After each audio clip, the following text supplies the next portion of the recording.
کہ میں نے ان کو یہ کہا کہ جو شعوری طور پر آپ کے ذہن میں اگر کچھ چیزیں ہیں تو آپ انہیں کریں, کسی کو کچھ کہنا ہے تو کہیں, ایز لانگ ایز کسی کا دل نہ دکھے اور کسی کو نقصان نہ ہو, اور یا آپ مجھے لکھیں. تو اب ان کا جواب آئے گا تو آگے بات چیت چلے گی.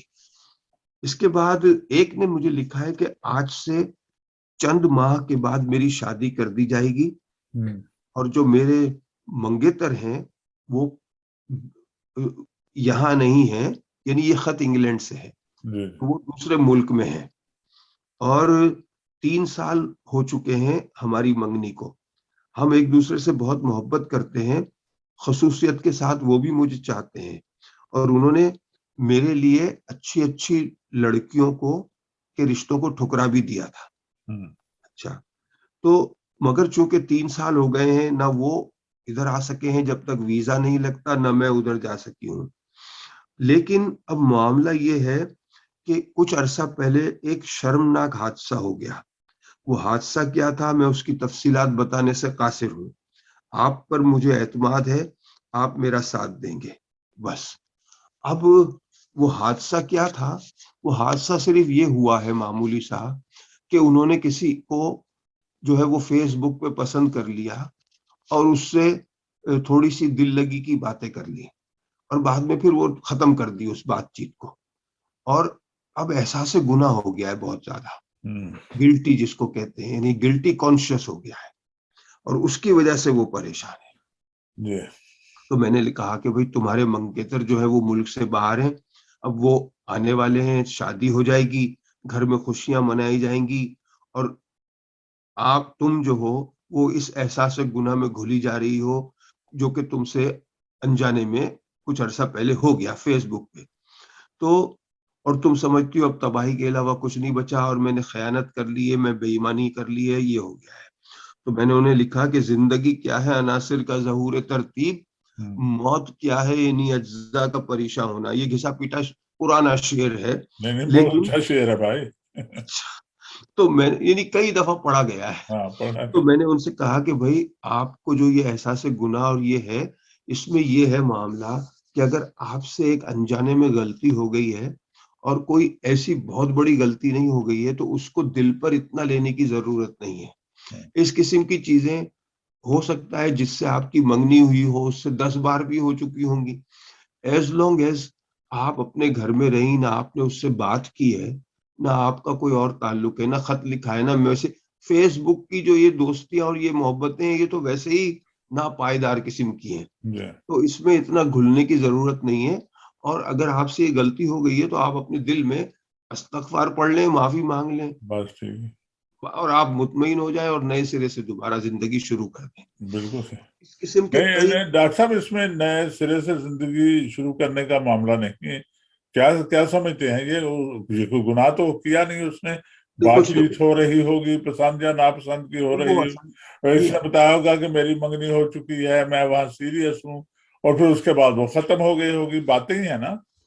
ہاں بس, مگر وہ کبھی کبھی ہوتا ہے نا, ہر ذہن ایک جیسا نہیں ہوتا. جی, یہ بھی ہو سکتا ہے. ان کو لگتا ہے کہ میں نے بے ایمانی ہو گئی مجھ سے, کوئی مجھ سے شادی کر رہا ہے, تو وہ ایک چیز جو ہے وہ ہو گئی. تو یہ کہ میں نے ان کو سمجھا دیا. اس کے بعد ایک اور نے مجھے لکھا, بڑا عجیب لکھا, کہ انہوں نے لکھا ہے کہ مجھے ایک عجیب مرض نے آ گھیرا ہے. مجھے ہر مہینے میں تقریباً 2 دفعہ سخت قسم کا دورہ پڑتا ہے. بیٹھا ہوں, لیٹا ہوں, کوئی کام کر رہا ہوں, دورہ پڑ جاتا ہے, اور میں چیخ مار کر زمین پر منہ کے بل گرتا ہوں, اور 10-15 منٹ کے بعد ہوش آ جاتا ہے. اور قابل ذکر بات یہ ہے کہ مجھے ذرا بھر بھی احساس نہیں ہوتا کہ مجھ پر دورہ پڑنے والا ہے. نہ دورے سے ہوش میں آنے کے بعد پتہ چلتا ہے کہ مجھ پر کیا قیامت گزر گئی. یہ سب کیفیت گھر والوں سے معلوم ہوتی ہے. وہ بتاتے ہیں کہ تم اس حالت میں تھے, اس حالت میں تھے, اور وہ مجھے کہتے ہیں کہ کسی بابے کے پاس جاؤ, کوئی پیر فقیر سے. تو میں نے ان سے کہا ہے کہ آپ اپنے جی پی سے ملیں, اپنے بلڈ ٹیسٹ کرائیں, اپنے دوسرے ٹیسٹ کرائیں, اور اس میں پتہ چلے گا کہ یہ کس قسم کا دورہ ہے, کس وجہ سے ہے. کئی وجوہات ہو سکتی ہیں, اور جب پہلی دفعہ ہے تو بعض اوقات کچھ ایسا ہوتا ہے کہ دوران خون جو ہے اس میں کوئی رکاوٹ سی آ جائے ذہن کی طرف, یا کوئی اور وجہ, کئی وجہ ہوتی ہیں, ایپیلیپسی بھی ہو سکتی ہے. تو وہ اس کا علاج کرائیں اور پیروں فقیروں کے چکر میں نہ پڑیں. اب ایک نے لکھا ہے کہ میں کالج میں پڑھتا ہوں، اے لیول کر رہا ہوں، پہلے میرا ذہن بہت تیز اور صاف تھا، لیکن 2 سال سے ایسا محسوس کرتا ہوں کہ اندر سے کسی نے تمام دریچے بند کر دی ہیں، اچھا یادداشت غائب ہو گئی ہے، کتابوں میں دل نہیں لگتا، وحشتناک خیالات آتے ہیں، والدین کی ہر بات ناگوار گزرتی ہے، نماز بھی چھوٹ گئی ہے، لڑکیوں سے ڈر لگنے لگا ہے، یہاں تک کہ اپنی بہنوں سے بھی شرماتا ہوں، اچھا اماں یہ کہتی ہیں کہ نظر لگ گئی ہے۔ اچھا اچھا، تو میں نے کہا کہ اگر آپ مستقل طور پر ہمارے پروگرام دیکھتے رہیں تو آپ کی نظر اتر جائے گی۔ پہلے تو میں نے یہ کہا، اور میں نے کہا کہ آپ کو کسی کی نظر نہیں لگی ہے، بلکہ آپ ایک جذباتی الجھن میں مبتلا ہیں جس سے زیادہ تر لڑکے اور لڑکیوں کو اس عمر میں گزرنا پڑتا ہے، جی اور آپ کے جو دریچے دماغ کے بند ہو گئے ہیں، تو اس میں صرف یہ ہے کہ یہ جوانی کا دور شروع ہوتے ہی لڑکے اور لڑکیاں نئے تصورات، نئے خیالات اور نئے خوابوں اور نئی امنگوں سے دوچار ہوتے ہیں جی اور ہو جاتی ہیں اور ہو جاتے ہیں۔ یہ تصورات، یہ خیالات انوکھے، یہ بڑے عجیب و غریب ہوتے ہیں، اور اس کی تشریح جو ہے یہ اتنی آسان نہیں ہے، اور یہی زمانہ ہے۔ تو اس کے اندر یہ ہے کہ آپ کو یہ جو ہے جو ہو رہا ہے کہ زمانے میں تم ہو نظر پڑتی ہے عالم کی، ہوں، تو بعض اوقات یہی ہو جاتا ہے۔ بہرحال جذباتی کشمکش کا یہ دور عارضی ہے۔ اگر اس زمانے میں آپ اگر اپنے آپ کو تھوڑی سی وہ مشقیں کر لیں جو ارتکاز توجہ کی ہوتی ہیں، یعنی کنسنٹریشن کی، کہ کاغذ پہ دائرہ بنایا اس کو دیکھتے رہے، یا مراقبہ جس میں کسی ایک خیال کو لے کے اس کو سوچنا، تازہ ہوا میں نکلیں، ٹہلا کریں، واک کریں، جم جائیں، ایکسرسائز کریں، تو یہ آپ کی کیفیت جو ہے اس سے آپ کو نجات مل جائے گی۔ بالکل ٹھیک اب ایک واقعہ جو آپ نے پچھلے ہفتے مجھے کہا تھا، جی اچھا دیکھیں، اس میں سب سے پہلی چیز یہ ہے کہ جو ہم چشمہ لگاتے ہیں آپ اور میں، جی اگر ہم چشمہ اتار کے دیکھیں تو ہمیں چیزیں تھوڑی سی دھندلی نظر آتی ہیں، جی ہاں ایسے اسی لیے ہم چشمہ پہنتے ہیں، ٹھیک ہے نا جی؟ بالکل لیکن جب ہم رات کو سوتے ہیں تو چشمہ اتار کے سوتے ہیں، جی لیکن جب ہم خواب دیکھتے ہیں، اگر آپ خواب میں مجھے دیکھیں گے تو آپ مجھے دھندلا نہیں دیکھیں گے، نہیں دیکھیں ہاں ہے نا؟ آپ مجھے پورا مکمل دیکھیں گے نا، جبکہ آپ نے چشمہ نہیں پہنا ہے۔ وہ لاشعور کی آنکھ ہے نا، اس میں آپ وہ لاشعور کی آنکھ کمزور نہیں ہوتی، شعوری آنکھ کمزور ہو سکتی ہے۔ ہو سکتے ہیں تو یہ تو طے ہو گیا کہ چشمہ اتار کے بھی اگر آپ سوئیں گے تو خواب میں آپ کو صاف ہی نظر آئے گا۔ بالکل ٹھیک تو اگر کوئی چیز صاف نظر آ رہی ہے تو وہ خواب نہیں ہے۔ اچھا اگر کوئی چیز آپ کو صاف نظر آ رہی ہے تو وہ تو آپ خواب نہیں عالم خواب میں تو نہیں ہے نا، ہاں ہاں ہے؟ کیونکہ اگر آپ عالم خواب میں ہیں مثال کے طور پر، تو پھر آپ کو بغیر چشمے کی بھی چیز صاف نظر آئے گی، ہر اور منظر سے ہاں اگر آپ جاگ رہے ہیں تو آپ کو وہ چیز دھندلی مجھے نظر آئے نظر گی۔ آئے گی ہاں تو اگر کوئی چیز دھندلی نظر آ رہی ہے اس کا مطلب ہے کہ آپ خواب نہیں دیکھ رہے، بالکل صحیح ہے ہے نا؟ آپ جاگ رہے ہیں۔ ہوں 1972 میں ٹورنٹو میں تھا، جی کچھ سالوں کے لیے میں وہاں پہ رہا تھا۔ وہاں پر ہمارے یہ تھا کہ 3-4 اسٹوڈنٹ تھے جنہوں نے ایک اپارٹمنٹ کرائے پہ لے لیا، ہوں 2 کی نائٹ شفٹ تھی، 2 کی دن کی شفٹ تھی۔ تو جب وہ رات والے اپنی شفٹ کر کے صبح آتے تھے تو جب صبح والے اٹھ کے جاتے تھے تو بستر گرم ہی ملتا تھا، بالکل ٹھیک کیونکہ 2 بستر تھے اور 4 بندے تھے۔ ہوں اچھا، تو میری نائٹ کی شفٹ ہوا کرتی تھی، شام کو 8 بجے شروع ہوتی تھی، صبح 5 بجے ختم ہوتی ٹھیک تھی ریسٹورینٹ میں، اور 5 بجے ہم جاتے تھے بولنگ کھیلنے، سارے 3-4 کولیگ تھے، ہمارا مینیجر تھا چائنیز، اس کا نام بھی یاد ہے آج تک، جم کے ساتھ بولنگ کھیلتے تھے، پھر 8 بجے وہ ہمیں گھر پہ اتار دیتا تھا ٹھیک صبح 7 بجے 7:30، اور ہم جا کے تھوڑا سا ہلکا پھلکا کوئی ٹوسٹ کھایا اور بستر میں۔ جی جی ایک دن میں لیٹا تھا، میری عادت ہے میں جو ہے وہ سیدھی کروٹ سے لیٹتا ہوں، الٹی کروٹ سے نہیں کہ یہاں پہ میدا ہے تو اس پہ زور پڑے گا، تو سیدھی کروٹ سے میں لیٹا ہوا تھا، اور میرا بیڈ تھا، اس کے سامنے دیوار تھی، سفید دیوار جیسی پیچھے سے نظر آ رہی ہے آپ کو، ایسی دیوار جی جی پلین، کچھ بھی نہیں تھا اس میں۔ تو میں ایسے لیٹا تھا اور میں نے دیکھا کہ اس دیوار کے اندر سے سفید کپڑوں میں ملبوس لمبے لمبے سیاہ بال ایک عورت نکلی. اچھا اچھا اب وہ جب سامنے وہاں دیوار میں تھی نا تو مجھے اس کی شکل نظر نہیں آ رہی تھی, دھندلی تھی. جیسے جیسے وہ قریب آئی اور چل کے نہیں آئی, اڑ کے آ رہی تھی, جیسے تیرتی ہوئی کوئی آ رہی ہے, تو اس کی شکل واضح ہونا شروع ہوئی. ٹھیک. تو جب شکل واضح ہونا, جتنی قریب آئی اتنی شکل واضح ہو گئی. اب میری آنکھیں تو ویسے ہی بہت کمزور ہے, تو میں تو چشمہ اتار کے تو میں کمرے سے باہر نہیں جا سکتا, مشکل ہو جاتی ہے مجھے. تو دھندلا نظر آیا, پھر جیسے قریب آ گیا تو وہ صاف ہو گئی شکل. اس کے بعد میں لیٹا رہا, خوف تھا مجھے, ڈر, اور وہ پھر اس طرح سے نیچے ہوئی اور اس کے سارے بال میرے پورے جسم پہ, مجھے لگا جیسے زنجیروں میں جکڑ گیا. جی. اور اس کے بعد پسینہ پسینہ ہو گیا. یہ کیفیت کوئی 5-7 منٹ رہی, اور اس کے بعد پھر میری آنکھ اپنے آپ لگ گئی کسی وجہ سے. اور پھر میں صبح اٹھا تب مجھے یاد آیا کہ رات کو یہ ہوا تھا. یعنی کہ رات کو مراد جب میں 7-8 بجے سو گیا اور 4 بجے میں اٹھا, الارم لگایا ہوا تھا 3:30 کا, کیونکہ 8 بجے جاب پہ جانا ہے اور کھانا پکانے کی بھی میری ڈیوٹی تھی. اس میں کھانا پکانے میں یہ تھا کہ پیاز وغیرہ انہوں نے کاٹنی ہے, برتن انہوں نے دھونے دوسرے نے, اور تیسرے نے ٹوائلٹ صاف کرنا اور ہوور لگانا ہے, اور میں نے کھانا پکانا ہے. تو ایسی ڈیوٹیاں ہماری بٹی ہوئی تھی.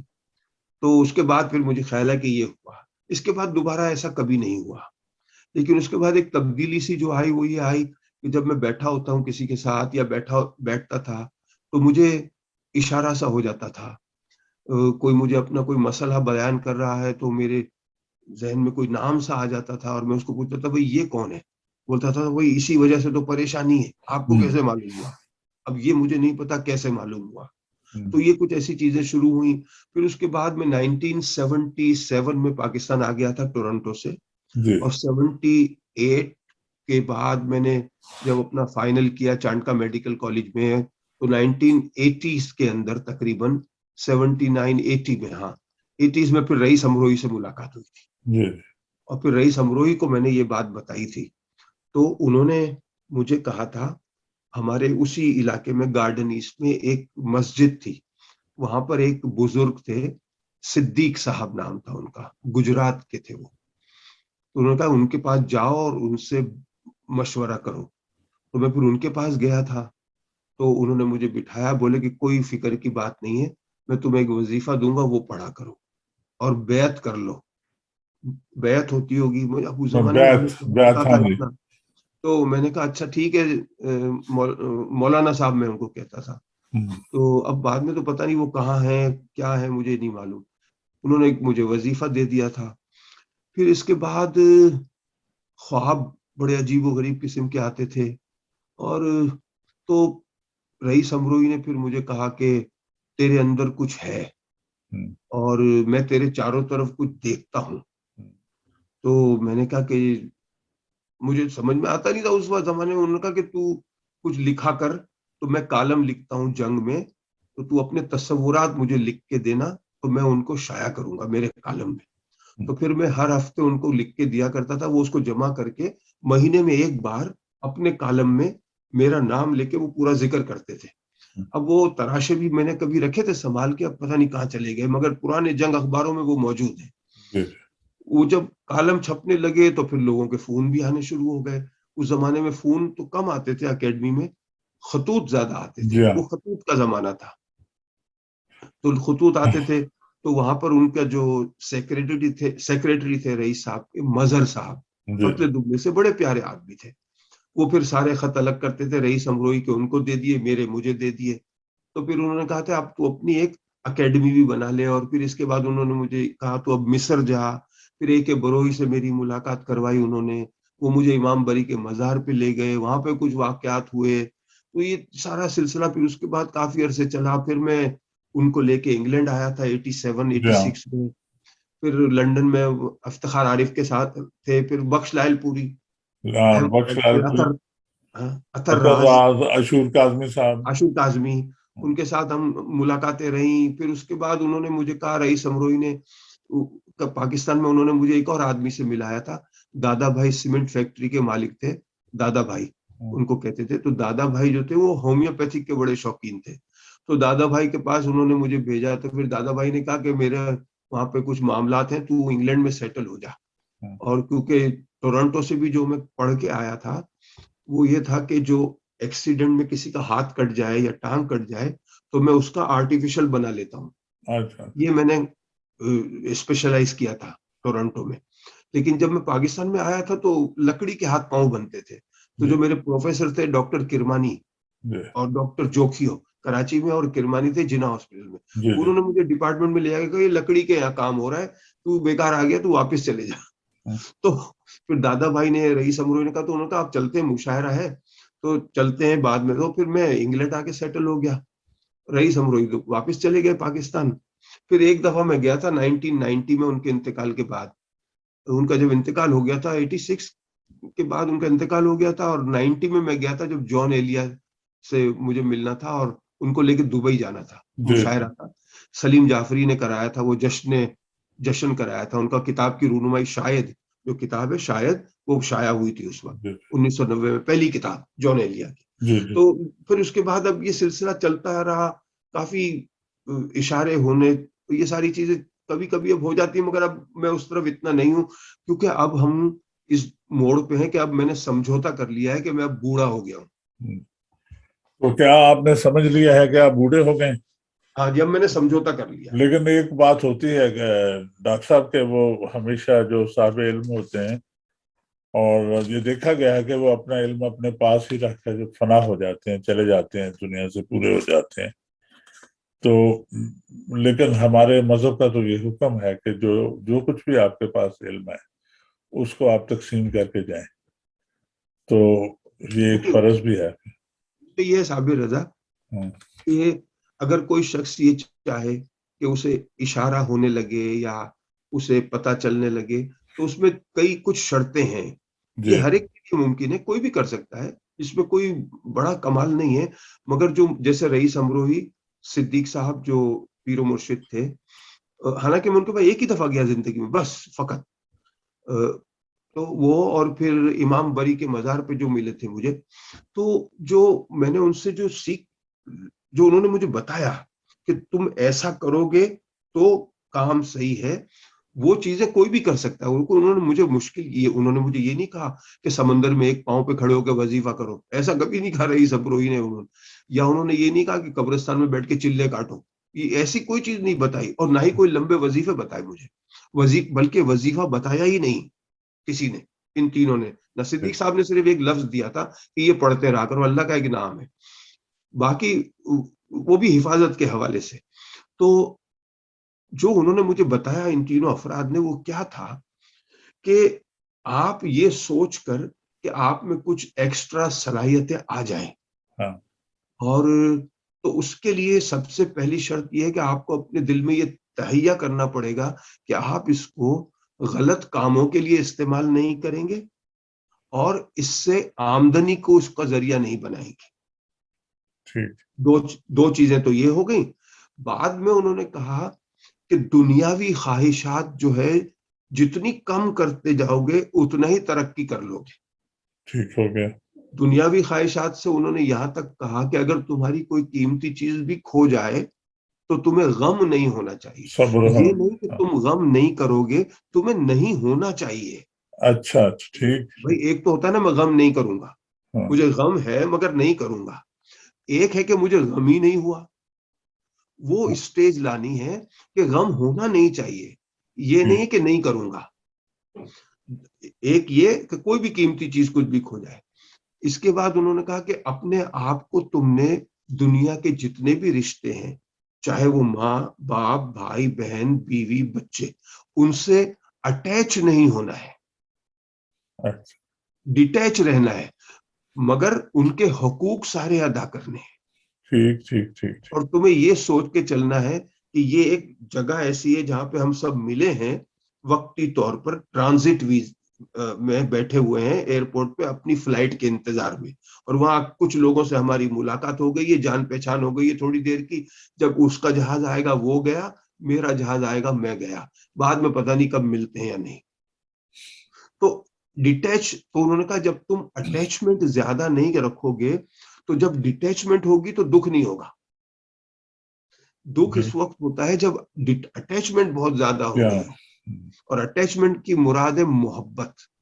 تو محبت جو ہے وہ دنیا کے کسی بھی رشتے سے نہیں کرنی ہے، حقوق ادا کرنے ہیں. تو جب تم نے یہ کر لیا تو تمہیں آٹومیٹیکلی صرف ایک سے ہی محبت ہو جائے گی، وہ ہے اللہ. پھر کسی سے اور سے نہیں ہو سکے گی تم کو.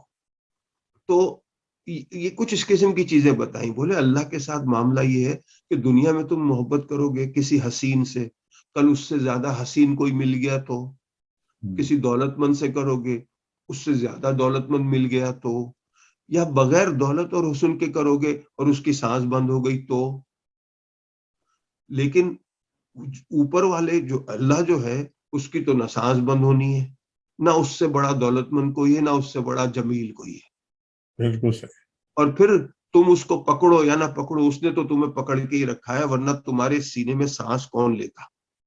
تو یہ چیزیں انہوں نے یہ بتائی، موٹی موٹی چیزیں ان تین لوگوں نے. اس میں نہ کوئی وظیفہ ہے اور نہ ہی کچھ.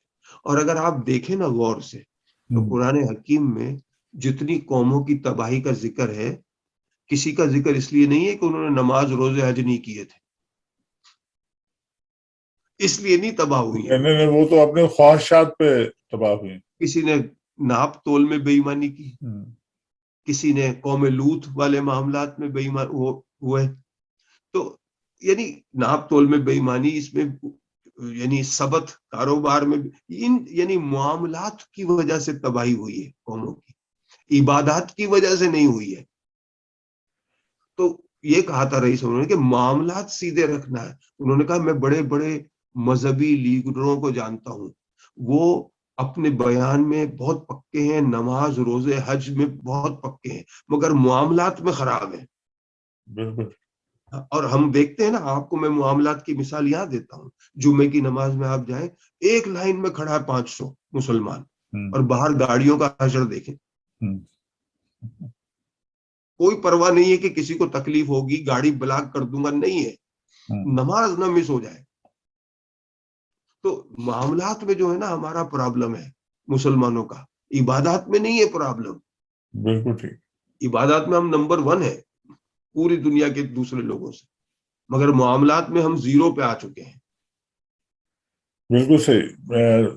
ڈاکٹر صاحب، اللہ تعالیٰ، خواتین و حضرات، بے شک اللہ ہی سب سے زیادہ طاقت والا ہے، اور وہی عطا کرنے والا ہے، وہی کرم کرنے والا ہے، اور وہی خالق ہے. اللہ تعالیٰ ہمیں توفیق دے کہ ہم اپنے معاملات کو درست کر لیں، اور وہ ہمیں ہدایت فرمائے. اس کے ساتھ ہی یہ جو سلسلہ تھا ہمارا پیراسائیکالوجی، وہ ختم ہوگا، اور پھر ہم انشاءاللہ کسی نئے پروگرام کو لے کر ہم دونوں پھر حاضر ہوں گے. ہم دونوں کو اجازت دیجیے، دعا میں شامل رکھیے گا. آپ سب کا بہت بہت شکریہ. اللہ حافظ. اللہ حافظ.